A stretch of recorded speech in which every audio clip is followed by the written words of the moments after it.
புதுசாக ஒரு கீரை இது பண்ணலாம் அப்படின்னு சொல்லிட்டு ஒரு கரிசலாங்கண்ணி கீரையை வந்து நான் பயிர் பண்ணிட்டு இருக்கிறேங்க. ஃபர்ஸ்ட் இதில் வயலில் வரும்போது ஒரு 2 கற்று சரி எதுக்கு கொண்டு போகணும் எனக்கு அப்போ வந்து இது கரிசலாங்கண்ணி தெரியும். சரி மோஸ்ட் வாண்டட் இருக்காது அப்படின்ட்டு தான் கொண்டு போனால் அது நிறைய மக்கள் வந்து அங்கேயே விரும்பி வாங்க ஆரம்பித்தாங்க.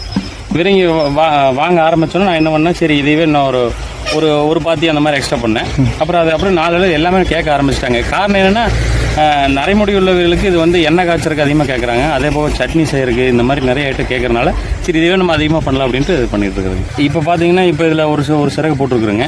பார்த்தீங்கன்னா உங்களுக்கு ஒரு தடவை கட் பண்ணி எடுத்தோம்னா எப்படி ஒரு 100 கட்டு வரும். ஓகே ஓகே ஓகே 100 கட்டு வருங்க. அப்புறம் அதுபோல் நீ எக்ஸ்ட்ரா பக்கத்தில் போடலாம் அப்படின்ட்டு இருக்கிறேங்க. நான் அதுக்குண்டான இதெல்லாம் பண்ணிட்டு இருக்கிறேங்க. சரிங்க பாருங்க. இப்போ அது நான் எப்படி அதை கட் பண்ணி எடுத்து மார்க்கெட் கொண்டு போகிறதுன்னு பாருங்கள். இப்போ இந்த வளர்ந்துருக்கிறத பார்த்து எடுத்துருக்குங்க. அது